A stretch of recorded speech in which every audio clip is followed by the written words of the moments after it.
Vale, Bueno, puedes empezar, va. perfecto. Santi, ¿estás por ahí? Sí, aquí estoy, Carlos. ¿Qué tal?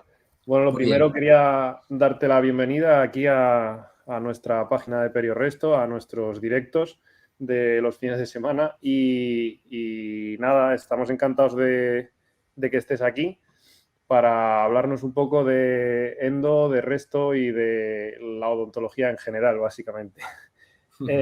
Lo primero, presentarte. Santi es licenciado en odontología por la Universidad Complutense de Madrid. Hizo el máster de endodoncia y odontología restauradora de la Rey Juan Carlos y es profesor del máster de odontología restauradora estética y endodoncia en la Rey Juan Carlos. Y miembro de investigación del grupo de investigación IDIVOS, si no me equivoco yo. Sí, está correcto. O me he confundido, no. Tenía la chuleta, es lo fácil. Bueno, cuéntanos un poco lo que nos vas a contar hoy y de qué vamos a hablar, lo que vamos a ver y te cedo la Pues, palabra completamente porque tiene muy buena pinta el material. vale, pues buenas noches a todos. Muchas gracias, Carlos, por tu presentación y gracias también a Perioresto por su invitación. Pues básicamente lo que vamos a hablar es un poco de la rehabilitación del diente endodonciado y cómo nos puede ayudar durante el proceso realizar una buena planificación de la parte restauradora, incluso antes de empezar el tratamiento de conductos. De ahí que haya puesto por título La endodoncia empieza con la restauradora. Y nada, antes de empezar, siempre me gusta decir que me siento muy agradecido de formar parte del grupo de profesores del Máster de Odontología Restauradora, Estética y Endodoncia de la Universidad Rey Juan Carlos, donde me enseñaron y donde aprendí que la endodoncia y la restauradora siempre van de la mano. Y bueno, pues empezamos directamente, Carlos, si te parece. A mí me parece correcto. Imaginaros que os llega este caso mañana a la consulta y bueno, no sé, ¿tú qué harías, Carlos? Yo, ¿Hacemos bueno, la exodoncia o lo intentamos mantener? sé que tengo varios compañeros que probablemente estén mirando que dirían implante directamente, Sí, pero yo soy más partidario, creo que venimos de una escuela parecida y soy más partidario de valorar hasta dónde podemos quitar el material dentario, cariado, etcétera. Y una vez que tengamos conocimiento de si nos sobraría material para restaurar y podríamos hacer la endodoncia en condiciones, etcétera, valorar, bueno, y sí. su cirugía periodontal, obviamente, de alargamiento coronario, etcétera, valorar el salvar el diente, creo yo. Sí, sí, exactamente. Si es que si yo le hiciera la pregunta de cuánta gente cree que después de limpiar la caries nos vamos a quedar sin diente, yo sería el primero en levantar la mano, Sí. pero es cierto que siempre merece la pena limpiar y decidir, ¿no? Después de todo esto. Es cierto que habría que planificar seguramente una gingivectomía, un alargamiento coronario, por supuesto el tratamiento de conductos. Y luego también habría que plantearse si vamos a poner ahí una corona, una incrustación. Y claro, todas estas dudas son lógicas en este tipo de situaciones límite, pero os lo voy a poner un poco más sencillo. Esta es la misma situación después de haber limpiado la caries y después de haber hecho el tratamiento de conductos. Y la pregunta de ¿y ahora qué? Pues claro, es que hay muchas cosas que hacer aquí y muchas cosas a debatir. En caso de decir poner un post, ¿dónde lo ponemos? Si en el conducto vestibular o en el conducto palatino, o si en vez de poner un poste mejor decidimos poner dos postes e ir más tranquilos, o a lo mejor algunos dirían de no poner ningún poste y rehabilitar con una incrustación. Y bueno, pues ese va a ser un poquito la dinámica de la presentación, ir viendo estos casos al límite e ir debatiendo sobre ellos. Nos gustan los casos al límite. Me alegro. Menudo caso al Y límite ahí. aquí hay varios casos al límite y es que estoy seguro que a la mayoría de los endodoncistas les habrá pasado alguna vez que os llegue un caso para endodonciar y que veis que tras limpiar la caries pues no es restaurable, o incluso a los restauradores que os lleguen dientes endodonciados donde veis que no podéis restaurarlo, o incluso también a los restauradores que os lleguen dientes endodonciados pero que no se ha hecho una reconstrucción preendodóntica y veis que se está produciendo la filtración de la gutapercha entre una cita y otra. Por eso parece que tiene sentido decir que la endodoncia debería empezar con la restauradora. Y es que entre los principales causas del fracaso en endodoncia se encuentra la persistencia de bacterias tanto en el sistema de conductos como en el área perirradicular, y para el éxito en endodoncia no solo debemos conseguir un buen sellado radicular, sino que debemos de conseguir un buen sellado coronal. En este estudio que veis en la pantalla de FUS y colaboradores, analizaron 147 dientes extraídos y entre las causas de la extracción vieron que en el 44% de las veces estaban relacionadas con la calidad de la restauración. Y es que en muchas ocasiones debemos cambiar la situación de la que partimos, ya sea realizando una reconstrucción preendodóntica, como veis en este primer caso, o en este caso, antes de iniciar el retratamiento de conductos, pues nos va a ser muy útil elevar los márgenes antes de empezar con el propio tratamiento de conductos. O incluso a veces será necesario llevar a cabo un sellado o una reabsorción radicular previo a terminar el tratamiento de conductos y en casos más extremos incluso llevar a cabo un reimplante intencional para poder acceder a una reabsorción cervical invasiva y todo esto siempre antes de terminar el tratamiento de conductos. Y es que como tantas veces le he escuchado al doctor Uroz, la reconstrucción preendodóntica nos va a permitir crear un efecto piscina para retener el hipoclorito y no solo eso, sino que también va a evitar la contaminación bacteriana y la filtración de fluidos no solo durante el tratamiento de conductos, sino también durante el transcurso de las citas. Y es cierto que hay veces que simplemente con colocar un poco de teflón y un poco de blockout o barrera gingival puede ser suficiente y nos permite crear ahí un buen aislamiento durante el tratamiento de conductos. Pero hay situaciones más límite, como en este caso, que por mucho teflón y mucho blockout que pongamos a este nivel, seguramente se nos va a producir la filtración durante el tratamiento de conductos. O en este otro caso, fijaros que subgingival se encuentra este margen y hay veces con el simple hecho de elevar el margen unos milímetros nos facilita mucho la colocación del dique de goma y también nos evita, por supuesto, la filtración durante el transcurso de las citas, porque ya esto va a ser retentivo para colocar nuestro material provisional. Fijaros en esta última fotografía donde ya hemos hecho la reducción de la cúspide vestibular para incluirlo en nuestro tallado y de hacer un recubrimiento cuspidio en el futuro, porque la idea es esa, ir planificando la restauración desde el principio. Y luego, incluso en las situaciones más extremas, debemos incluso hacer un alargamiento coronario previo al tratamiento de conductos que nos permita elevar este margen subgingival y ya nos va a facilitar mucho el siguiente paso, ya sea el tratamiento de conductos, ya sea un tallado supragingival o ya sea el cementado de la incrustación. Por eso, en este tipo de situaciones límite, vemos cómo los tratamientos a realizar conectan diferentes especialidades, no solo la endodoncia y la restauradora, sino también en muchas ocasiones entran en juego como la periodoncia con un alargamiento coronario o incluso la ortodoncia con una extrusión ortodóntica para ganar ferrule. Quiero que os quedéis con estos tres casos, ya que volveremos a ellos al final de la presentación y nos va a permitir hacer un resumen de todo lo que vamos a ir viendo. El uno es complejo de los de verdad. Sí. La verdad, ahora veremos a ver qué opináis. Bueno, y siguiendo con la introducción, fijaros en este premolar, antes de decidir si mantener o extraer, deberemos ser capaces de contestar algunas preguntas, como por ejemplo, saber si tenemos suficiente ferrule tanto a nivel vestibular como a nivel interproximal, si sería interesante hacer un recubrimiento cuspidio de la cúspide palatina, si colocaremos o no un poste de fibra. Luego, relacionados con la periodoncia, deberemos preguntarnos si el hecho de colocar este composite a nivel subgingival invadiremos el espacio biológico o si para evitar esta invasión del espacio biológico es recomendable hacer un alargamiento coronario. Y luego, por supuesto, relacionados con la endodoncia, debemos preguntarnos si, ya que hemos conseguido una hemostasia que a nivel pulpar, pues mantener la pulpa radicular, hacer una pulpotomía o si, por el contrario, debemos hacer el tratamiento de conductos. Y con el objetivo de responder a estas preguntas que hemos planteado en la introducción y, sobre todo, facilitar la toma de decisiones, vamos a seguir este esquema durante la presentación.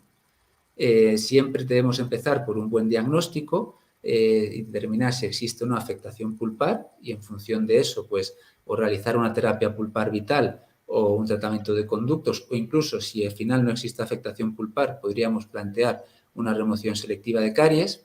El siguiente punto debería ser ya dejar el diente libre de caries y eliminar también las restauraciones filtradas con el objetivo de valorar la cantidad de estructura remanente que nos queda, como decía bien Carlos al principio, y en el cuarto punto es donde ya debemos intentar iniciar nuestra reconstrucción preendodóntica, ya que si no podemos realizar la reconstrucción preendodóntica, posiblemente no lo podremos restaurar. Y en algunos casos, como decimos, tendremos que hacer un paso adicional para conseguirlo. Finalmente haremos el tratamiento de conductos y, por último, la restauración, pero que habremos empezado a planificar desde el punto número 3. La verdad que es súper claro ese esquema, ¿eh? Dime, perdón. No, que es súper claro ese esquema para la toma de decisiones, que muchas veces te vuelves loco tomando decisiones y ahí lo tienes súper esquematizado para decir sota, caballo y rey, por dónde voy y un buen esquema de toma de decisiones. Sí, no, pues me alegro. La verdad es que hay veces que lo miro y digo, aquí algo falta, no, o sea, siempre tengo la sensación de que lo puedo mejorar, pero me alegro que te sirva. Entonces, en el diagnóstico no me quiero entretener mucho, simplemente quiero insistir que es muy importante determinar si existe afectación pulpar o no, porque a veces vamos como locos a hacer el tratamiento de conductos y hay veces que simplemente con hacer un recubrimiento pulpar directo o una pulpotomía puede ser suficiente. Entonces pasamos, como decíamos, a limpiar la caries y eliminar las restauraciones filtradas para empezar a planificar la restauración no desde este punto, sino desde este punto, porque así ya sabemos o vemos mejor cuánta estructura dentaria nos queda. Y entonces habrá que valorar el ferrule y también es interesante en este punto calibrar las cúspides y anotar los grosores obtenidos en la historia clínica, ya que durante el tratamiento podemos modificar estas dimensiones añadiendo composite y es verdad que en función de los espesores que obtengamos, pues vamos a diseñar en el futuro nuestro tallado. Por tanto, en respuesta a si el diente es restaurable o no, pues idealmente debemos de tener 4 paredes con una altura de 2 milímetros y un espesor de 1 milímetro.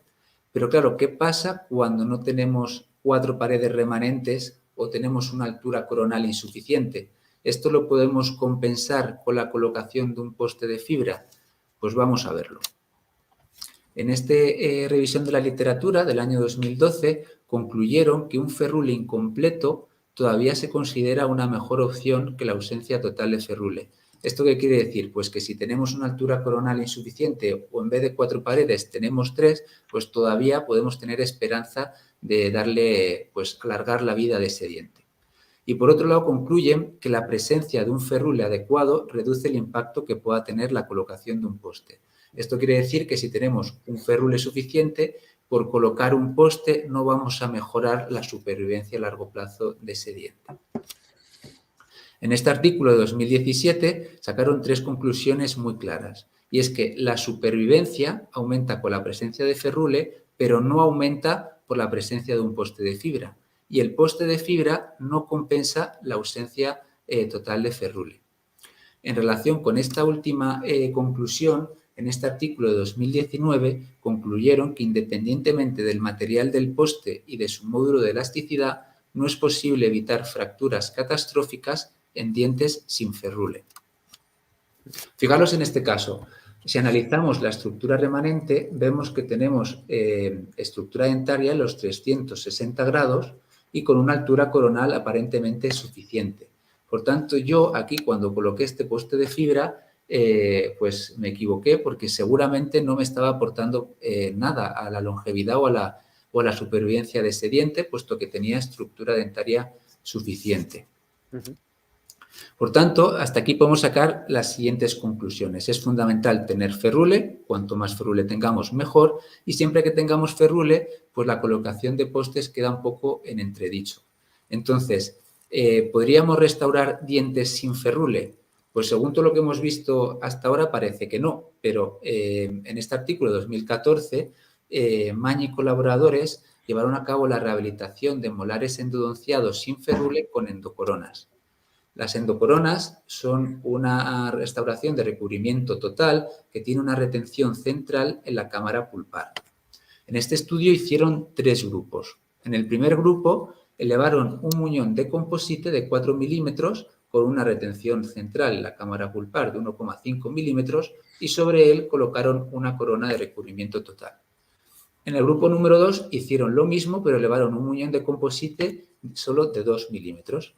Y en el grupo 3 no hicieron muñón de composite, directamente colocaron la endocorona. Pues bien, observaron que todos los diseños sobrevivieron en el rango normal de fuerzas.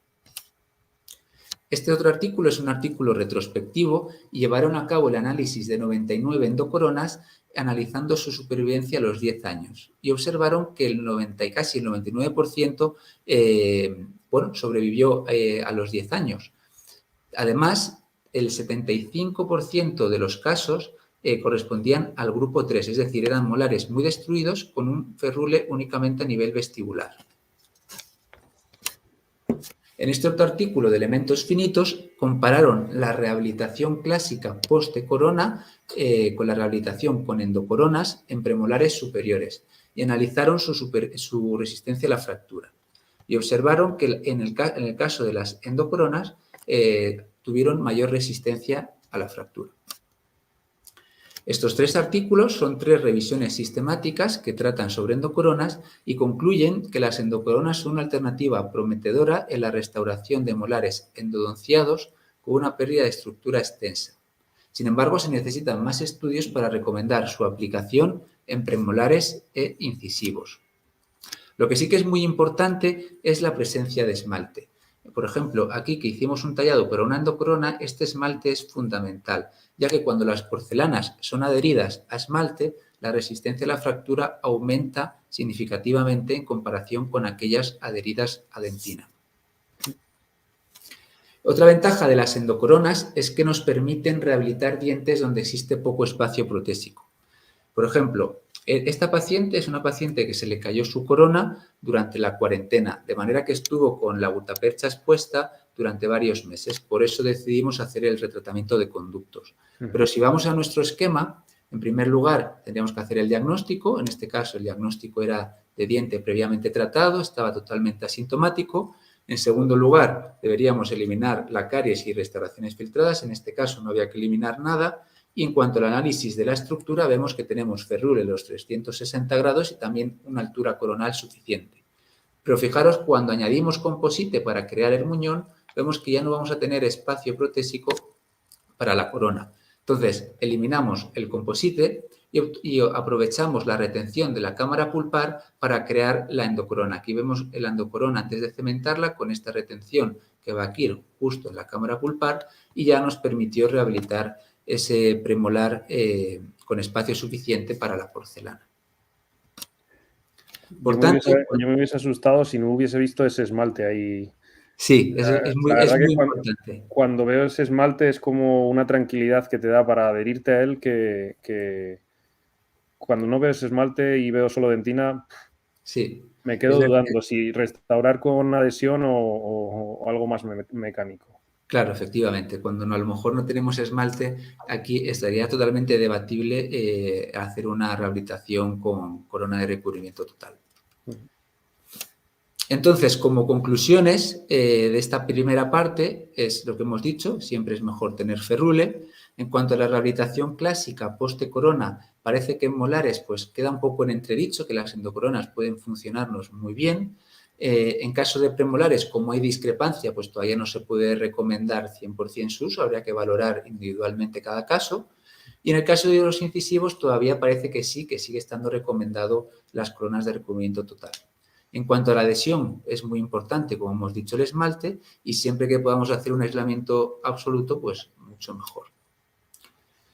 Y bueno, con esto llegamos al punto número 4, donde decíamos que tenemos que plantearnos si podemos hacer la reconstrucción preendodóntica y para ello si podemos hacer un buen encofrado para poder elevar los márgenes. Porque es que hay dientes que nada más verlos prácticamente nos están pidiendo esa reconstrucción preendodóntica, como es el caso de este diente ya endodonciado, donde íbamos a hacer el tratamiento de conductos y pues nos iba a facilitar mucho restaurar previamente, elevar estos márgenes. O en este otro caso, como hemos visto anteriormente, que necesitamos un alargamiento coronario. Y la ventaja de empezar por la parte restauradora es que de antemano vamos a saber si vamos a ser capaces de restaurar el diente o no, porque si no podemos hacer la recoprendo, pues no lo vamos a poder restaurar. Entonces empezaremos, pues en esta parte a veces vamos a tardar lo mismo o incluso más tiempo que en el propio tratamiento de conductos. Tendremos que recurrir a individualizar matrices, a poner dobles matrices e incluso, como decíamos antes, a veces incluso tendremos que hacer un alargamiento coronario o una extrusión previo a esta elevación del margen profundo. ¿Y qué es esto de la elevación del margen profundo, el Deep Margin Elevation? Bueno, pues es un término que seguro que todos conocéis, es una técnica que surgió como alternativa al alargamiento coronario y consiste en elevar o transformar un margen profundo en un margen supragingival mediante la aplicación de composite. Aquí podéis ver cómo elevando los márgenes que tenemos, sobre todo aquí a nivel mesial, nos van a facilitar mucho el paso que venga a posteriori, ya sea el tratamiento de conductos, ya que nos va a servir como reconstrucción preendodóntica, ya sea una toma de impresiones, siempre va a ser mucho más fácil tomar las impresiones márgenes supragingivales, o incluso el tallado también va a ser mucho más sencillo. En esta imagen podemos entender mucho mejor lo que es la elevación del margen profundo. Fijaros aquí en esta radiografía de aleta de mordida, como teníamos una caries muy subgingival y gracias a la aplicación de este composite a nivel subgingival podemos colocar nuestro aislamiento y podemos hacer nuestro tallado con unos márgenes supragingivales que nos van a facilitar lo que decíamos, tanto la toma de impresiones como el cementado de la incrustación. Pero claro, hay autores que dicen que en función de dónde esté el margen de la restauración puede afectar o no a la salud periodontal. Y en muchas ocasiones este composite lo vamos a situar a nivel subgingival y por tanto podemos afectar el espacio biológico. Como sabéis, el espacio biológico es un término clínico que hace referencia a los tejidos adheridos supracrestales, como son el epitelio de unión y el tejido conectivo. Y cuando invadimos este espacio biológico, pues podemos producir gingivitis, bolsas periodontales, recesiones gingivales. Pero claro, cuando colocamos este composite, como digo, muchas veces estaremos invadiendo este espacio biológico. ¿Qué ocurrirá entonces? Pues en este artículo de Sarfati y Tirlet concluyeron que la elevación del margen profundo da lugar a la formación de un espacio biológico diferente, pero sano, con un epitelio largo de unión a lo largo del material restaurador y un tejido conectivo pequeño a lo largo de la dentina remanente situada por debajo del composite. Aparte, volviendo a la diapositiva anterior, es cierto que siempre que a lo mejor podemos empezar por el alargamiento coronario, como dice Pascal Magne, pero podemos empezar por la elevación del margen profundo, luego ir haciendo controles y si vemos que existe efectivamente inflamación gingival, pues puede ser que no hayamos conseguido una buena adaptación de nuestra matriz a nivel gingival y en ese caso pues sería recomendable ya el alargamiento coronario. Pero en muchas ocasiones nos podemos ahorrar ese paso haciendo una elevación del margen profundo. Y como decía, entre las ventajas, pues no solo está la principal, que nos va a servir como reconstrucción preendodóntica, pero también nos va a permitir hacer tallados más conservadores, nos va a permitir simplificar la toma de impresiones y nos va a facilitar mucho el aislamiento.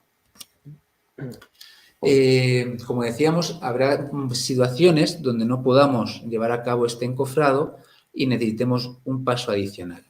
Por ejemplo, en este caso, si volvemos a nuestro esquema, el diagnóstico os diré que es de pulpitis irreversible y, por tanto, el siguiente paso será eliminar la caries. Aquí vemos que ya hemos eliminado la caries y también en el punto número 3, analizar la estructura remanente, pues parece que todavía tenemos suficiente estructura. ¿Qué es lo que pasa? Que cuando llego al punto número 4 y quiero llevar a cabo mi encofrado, yo por mucho que lo intenté, sobre todo aquí a este nivel, no conseguía una buena adaptación de la matriz y, por tanto, me vi obligado a hacer un alargamiento coronario, que esto ya me permitió posicionar bien el clamp y el dique de goma y hacer mi elevación del margen profundo. Además, yo me quedé en este paso, en la cita, necesité una segunda cita y fijaros cómo gracias a la elevación del margen profundo, la colocación del cábid va a quedar retentiva y no vamos a tener riesgo de filtración entre una cita y otra. Que para mí ¿sí? la foto en la que pones inicial y la que pones sutura son dos casos completamente distintos casi, porque en uno puedes trabajar muy cómodamente y en el primero estás trabajando sobre algo que está contaminado, que va a sangrar seguro y que no va a hacer fácil el aislamiento ni nada del tratamiento endodóntico. Y al final estás cambiando hasta incluso tu tratamiento, mejorando y facilitándotelo. Sí, es cierto que bueno, que hay a lo mejor muchas cosas que plantear. Es verdad que luego cada paciente es individual. Este paciente pues tenía muy mala higiene, lo que pasa es que era un paciente joven, entonces pues invitaba a intentarlo, pero bueno, si llegó hasta esa situación, pues igual, bueno, que en un tiempo puede volver todo a venirse abajo si no hemos conseguido cambiar sus hábitos de higiene. Al final Pero también sí, es lo que paciente dependiente. El tratamiento que hagamos nosotros, al final somos un equipo y si el paciente no responde, tampoco responde nuestro tratamiento. Efectivamente. Por muy bueno que sea y muy bien que lo hayas hecho. Pues sí, y sobre todo es eso, trabajar con más tranquilidad, que el paciente no esté continuamente diciendo me sabe la boca hipoclorito, es decir, que si conseguimos sellar bien previamente, la endodoncia luego va a ser mucho más cómoda, que ya bastante difícil es en algunos casos, como para encima también tener que estar pendiente de si se nos está filtrando o no. Entonces, como decía, en una segunda cita, pues terminamos el tratamiento de conductos. Aquí fijaros lo que hablábamos al principio del efecto piscina del hipoclorito. Ahí se nos va a estar introduciendo dentro del conducto en cada lima que vamos pasando. Y finalmente, pues dejamos sellado todo con composite a la espera de que nuestro compañero, ya que en función de la clínica donde trabaje, pues hago o no la parte restauradora, pues que nuestro compañero lleve a cabo la rehabilitación protésica. Y por último, bueno, pero por último no, perdón, llegamos al punto número 5, que sería el tratamiento pulpar.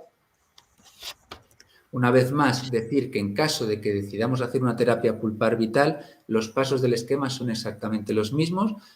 Siempre debemos intentar elevar nuestro margen, hacer una reconstrucción preendodóntica, como hicimos aquí, previo a la colocación del biodentil. No variaría nada el tratamiento o la secuencia de los pasos. Y por último llegamos a la restauración, que como decíamos, hemos empezado a planificar desde el punto número 3. A este punto ya llegamos con nuestro diente limpio sin caries, sabiendo qué tipo de restauración vamos a hacer y también sabiendo cuáles han sido los valores obtenidos en el calibrado apical, ya que como decíamos, en función de esos valores obtenidos, vamos a diseñar un tallado u otro. Y el objetivo es ese, llegar a este punto, no aquí, sino ya llegar aquí con todos los márgenes supragingivales para que solo nos quede hacer un tallado supragingival. Y en función de eso, pues los valores obtenidos en el calibrado haremos un on-light cuando no necesitamos recubrir todas las cúspides, un overlay cuando decidimos cubrir todas las cúspides, un overlay veneer cuando a lo mejor los requerimientos estéticos son mayores, entonces necesitamos también mejorar a nivel vestibular, un endocrown en aquellos sitios, en aquellos casos donde el diente haya perdido mucha estructura dentaria, o incluso también una corona de recubrimiento total, que siempre estará ahí disponible esa opción. Y por último, pues llegamos ya a la diapositiva que os enseñé al principio. ¿Cómo voy de tiempo? ¿Vamos bien? Por ahora llevamos media hora. Así que vale, muy bien. Entonces voy bien, vale, perfecto. Pues vamos a ir viendo el paso a paso de cada uno de estos casos, pues siempre con el esquema que hemos estado viendo en mente. Os lo pongo por última vez y este es el primer caso. Es la típica situación que nos encontramos después de haber levantado un puente donde hemos visto en la aleta de mordida que existe una filtración del margen y fijaros lo que nos encontramos. Tenemos una caries a nivel del diente 2.5 por palatino y eso, vamos a seguir nuestro esquema. En primer lugar, el diagnóstico. El diagnóstico, como sabemos, bueno, como os diré que tenía una necrosis pulpar, una periodontitis apical asintomática. El siguiente paso, por tanto, como bien sabemos, es dejar el diente libre de caries. Y fijaros lo que nos pasa, que al limpiar la caries nos queda algo de ferrula a nivel vestibular, pero no tenemos ferrule ni a nivel palatino ni a nivel interproximal. Por tanto, este diente no sería restaurable y el tratamiento indicado sería hacer la exodoncia. Pero imaginaros que por el motivo que sea, porque el paciente no se pueda quitar ese diente, porque sea un paciente conocido que nos pide que intentemos darle una otra oportunidad. Bueno, pues en ese caso lo primero que tenemos que hacer es transformar ese diente que no es restaurable en un diente restaurable, es decir, hacer un paso adicional para poder encofrar. Entonces, ¿cómo podemos ganar ese ferrule? Bueno, pues si nos vamos a nuestro esquema, cambiaríamos el punto número 4 de cómo encofrar ese diente por la pregunta de cómo ganar ferrule. Y como hemos visto, tenemos una segunda oportunidad con el alargamiento coronario o con la extrusión ortodóntica. En este caso nos decidimos por el alargamiento coronario de manera previa a la endodoncia y gracias al alargamiento coronario ya podíamos colocar nuestro dique de goma y fijaros cómo hemos conseguido ganar ferrule tanto a nivel vestibular, sobre todo como a nivel palatino e interproximal. Ahora os voy a poner el control a los 10 meses. ¿Y por qué a los 10 meses? Bueno, pues porque es el tiempo que tardó el paciente en dar señales de vida. Gracias a que se le rompió el puente provisional, pues vino a la clínica y pudimos ver que los tejidos periodontales habían cicatrizado muy bien, seguíamos manteniendo ese ferrule a nivel palatino y ya el siguiente paso final, que sería realizar un nuevo puente o a lo mejor una corona individual o hacer coronas individuales con un implante en posición del 36, pues ya podemos hacerlo. Yo hubiese Dime. extraído el diente probablemente, pero sí, vamos. yo en la mayoría de los casos también, no me hubiese metido a hacer esto. No, pero muchas veces me sorprende cómo responden los tejidos periodontales a una cirugía de alargamiento coronario que tampoco es algo muy complejo, entonces consigues salvar un diente que al final te da, sí, por lo menos a mí, en mi diente me gustaría salvarlos, pero claro. Sí que es verdad que también hay que valorar el paciente, si te va a responder correctamente, si no, si... Eso es, si luego también habrá que ver pues si tiene todas sus piezas dentales, si es bruxista, habrá que valorar otras cosas también, por supuesto, pero en esto lo más importante, la clave de todo esto, aparte del alargamiento coronario, es trabajar mucho el provisional, porque es lo que nos va a dirigir, ¿no?, un poco la cicatrización de esos tejidos, entonces hay que dedicarle bastante tiempo al provisional. Y bueno, pues vamos llegando ya al final, pasamos al caso número 2. Este tratamiento es sobre un diente 1.6 y el diagnóstico era de pulpitis irreversible con periodontitis apical sintomática. Si vamos a nuestro esquema, el primer paso siempre va a ser eliminar la caries, pero en este caso también teníamos que eliminar este tejido blando que se nos había introducido dentro de la cavidad de la caries. Entonces, aquí os pongo la imagen clínica después de haber hecho esa gingivectomía y haber eliminado la caries y vemos que tenemos estructura dentaria. Lo único aquí difícil, entre comillas, es conseguir elevar este margen profundo para poder restaurar ese diente. Entonces, aquí os dejo un pequeño consejo que a mí me sirve mucho, que es el de colocar 2 matrices. En primer lugar, colocar una automatriz y como muchas veces esa automatriz no termina de bajar cuando el margen es muy subgingival, recortamos otra matriz metálica y la ponemos entre una y otra y nos va a permitir eso, bajar esos milímetros que la automatriz no baja y conseguir un buen ajuste de la matriz, ya que esto es lo más importante para que esa elevación del margen profundo se comporte bien y no genere ahí una inflamación. Y, por supuesto, como decíamos, siempre es mucho más cómodo ahora empezar a finalizar el tratamiento de conductos con esa elevación de los márgenes y, por último, hacer en este caso fue online, que lo hizo una compañera en la clínica, como terminación del caso.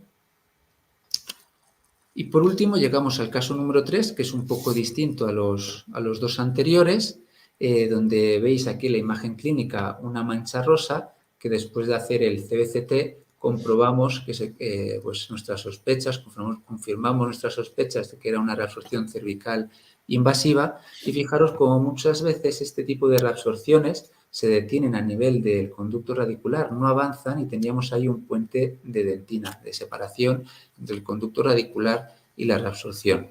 Por eso el diagnóstico era de pulpa sana, el paciente no tenía ninguna sintomatología y para poder tratar este caso, el siguiente paso, como siempre, será os voy a poner el escáner. Aquí os pongo un vídeo. Quiero que os fijéis, además del tamaño de la reabsorción, vamos a ver el tamaño del conducto radicular, porque tenemos un ápice inmaduro, tenemos un ápice abierto añadido al problema de la reabsorción. Aquí veis el corte coronal y por último vais a ver el corte sagital, que creo que se va a apreciar mejor el tamaño del conducto. Santi, una cosa, vamos, un parón que te doy. Vamos ¿Sí? a activar las preguntas en Instagram, en YouTube, etcétera, para si la gente tiene alguna duda o algo, Vale. que pregunten y ahora yo te las comento, me las voy apuntando y te las comento todas cuando terminemos Perfecto. sobre todo para que los que están escuchando, si tienen alguna duda, nos vayan comentando. Muy bien, entonces sigo de momento. Sí, continúa y cuando Vale. termines me avisas, yo empiezo a preguntarte. Y si no, Vale, pregunto yo. Ya queda poquito. Si quieres, puedes preguntarme algo antes de que siga. No. Vale. Tengo una pregunta, pero... Bueno, te la reservas, ¿no? Vale. Sí. Pues entonces, en este caso, en vez de eliminar caries, porque no había caries, lo que tenemos que eliminar es el tejido fibrovascular y después valorar el ferrul. Aquí tenemos, como en los dos casos anteriores, tenemos estructura dentaria. Lo que pasa es que el problema viene a la hora de hacer el encofrado. Como hemos visto, la reabsorción se situaba a nivel interproximal y conseguir ahí un buen ajuste de la matriz y un buen control de la restauración y crear un buen punto de contacto, etcétera, es complicado. Entonces, bueno, y lo cierto es que este caso da para debatir varios aspectos. Por ejemplo, podemos debatir si realizar o no el tratamiento de conductos, ya que en principio la pulpa no estaría afectada. Podríamos plantearnos, en caso de que decidamos hacer el tratamiento de conductos, si hacerlo antes o después de tratar la reabsorción y, sobre todo, qué tipo de abordaje realizar. Pero como no me quiero meter mucho en tema de reabsorciones y de tratamiento de conductos, simplemente os voy a recomendar este artículo, que es muy clínico, es muy bueno, y nos va a dar una serie de recomendaciones de cómo llevar a cabo el tratamiento de estas reabsorciones cervicales invasivas en el sector anterior. Y nos hablan que tenemos tres alternativas. Podemos realizar un abordaje externo a través de una cirugía periodontal, podemos realizar un abordaje interno a través del conducto radicular o un abordaje externo con un reimplante intencional.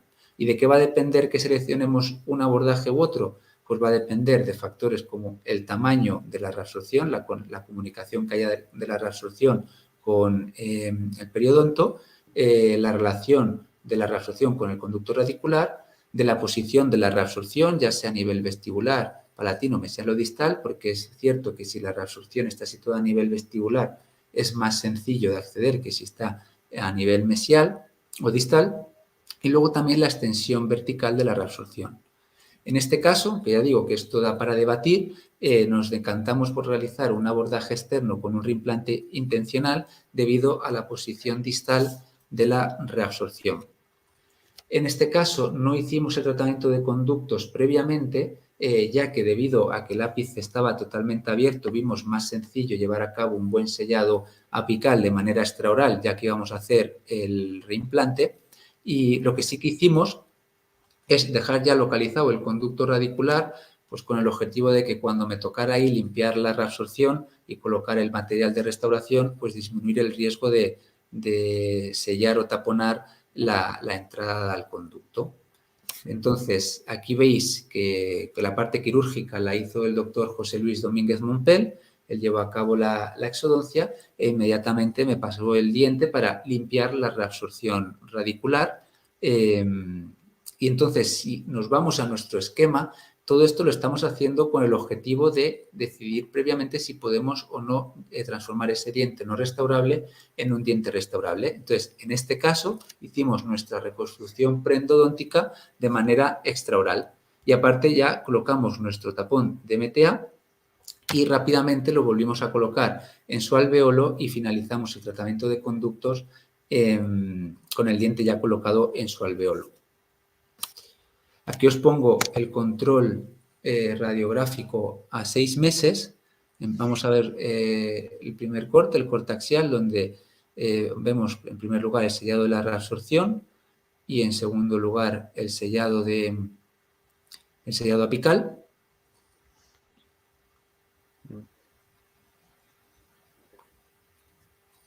Aquí vemos el corte coronal y por último el corte sagital.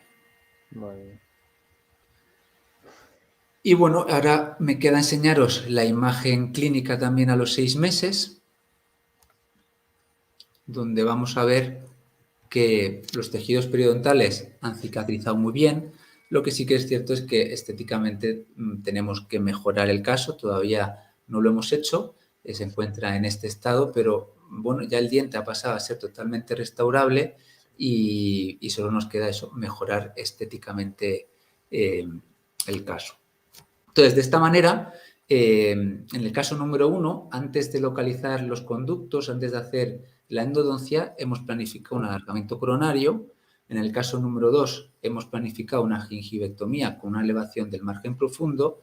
Y en el caso número 3, hemos planificado un reimplante intencional. Y bueno, esta es ya la última diapositiva. Enhorabuena a los que habéis aguantado hasta el final. Como conclusión es decir que la endodoncia empieza con la restauración del diente, que la elevación del margen profundo, el alargamiento coronario y la extrusión son procedimientos que nos dan una segunda oportunidad y que todas las especialidades se conectan a través de la odontología restauradora. Muchas gracias por vuestra atención. Os dejo aquí mi email de contacto y mi Instagram por si queréis hacerme alguna pregunta también o que se os ocurra cuando veáis la charla en diferido y cualquier cosa pues podéis contactar. Pues la verdad que encantado, Santi. O sea, he aprendido bastante y la verdad que me gusta mucho que haya dentistas que salvan los dientes, que eso es bastante importante. Sabemos que el implante está ahí para usarlo cuando lo necesitemos, pero la verdad que me encanta salvar dientes. Te voy a hacer una pregunta que está haciendo una chica por Instagram, que en el caso número 3, ¿has llegado a ferulizar el diente? Y si es así, ¿por cuánto tiempo has ferulizado ese diente? Sí, siempre que hacemos un reimplante, un autotrasplante, hacemos la ferulización.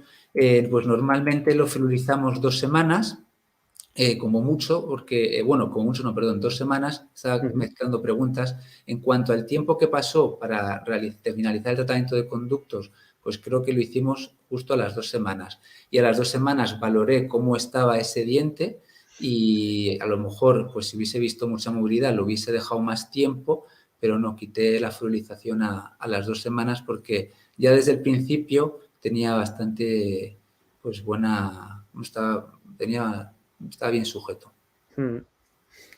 La verdad que viendo el diente, incluso la extracción es compleja, o sea, es un caso bastante complejo. Sí, eso porque José Luis es un crack para eso. Sí, porque estoy viendo el diente y puede llegar a partir en cualquier momento. Sí, de hecho era la parte más delicada, porque si eso él no lo conseguía, ya no podíamos hacer nada. Claro. Y ahí De hecho, viene él tenía preparado los implantes, por si para un acaso. O sea, que post-extracción.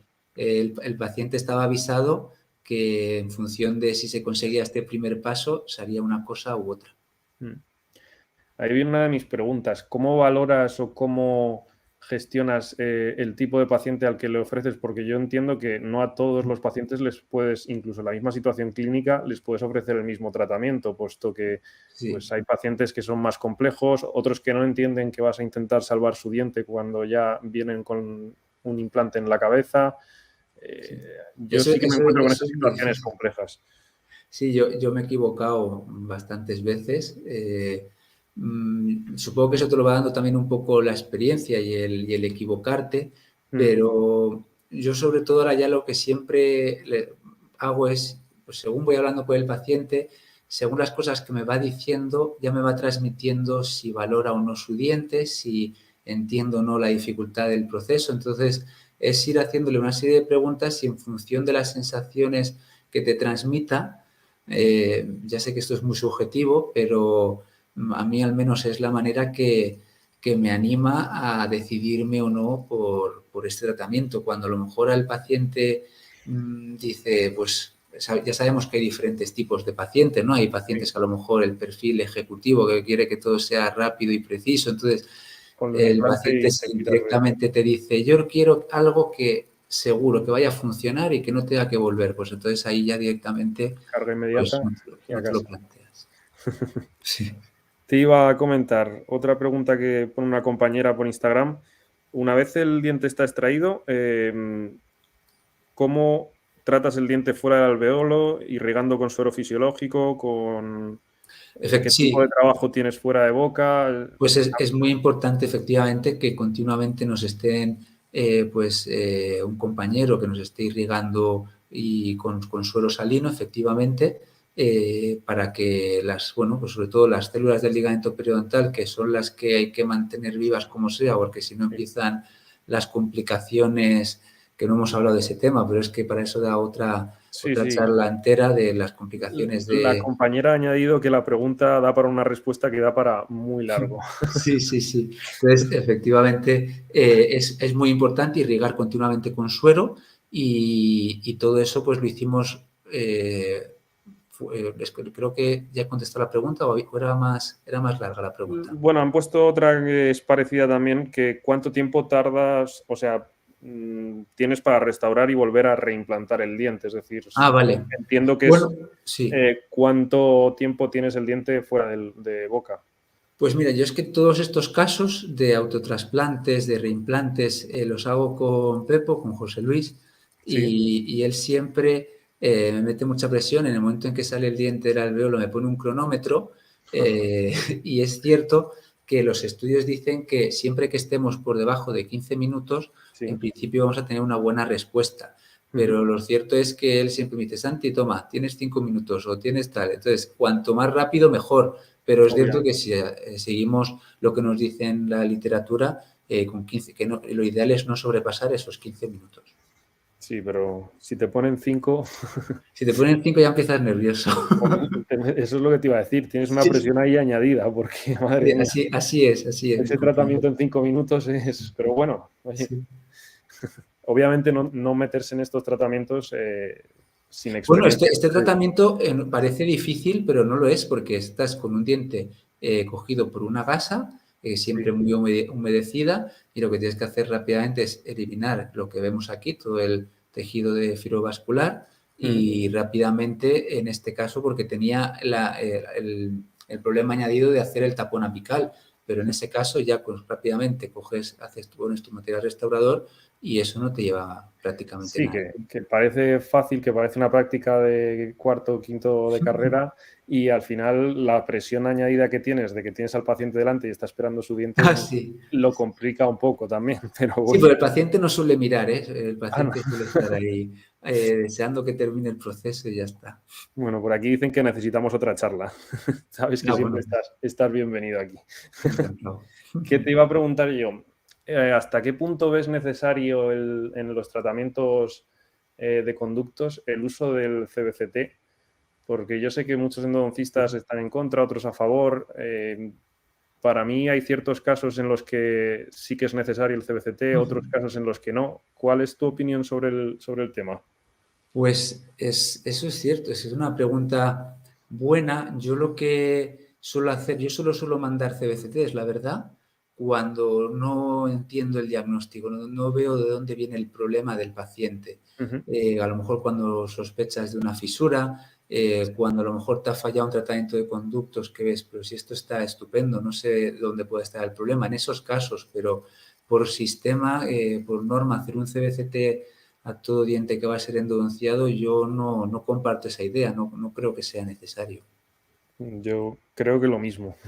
Sé que en Estados Unidos, por ejemplo, si nos está escuchando alguien, casi lo tienen como protocolo, Sí, CBCT primero seguramente. y tal, pero al final depende también de lo que vayas a hacer y cómo lo vayas a tratar, pero yo, por ejemplo, en retratamientos sí que lo veo ya más necesario porque al final a Sí, lo mejor no estás o la causa no sabes cuál es o lo que tú dices, que hay que encontrar algo que no estás viendo en una efectivamente. periapical, Efectivamente. Eso, en pero retratamientos es verdad que es muy frecuente, a no ser que veas claramente que hay una subobturación sí. y que, bueno, que parece que el problema está claro y que lo puedes abordar sin el Bueno, CBCT. reabsorciones que tienes que ver la extensión de la lesión. Efectivamente, sí, en reabsorciones es fundamental. Sí.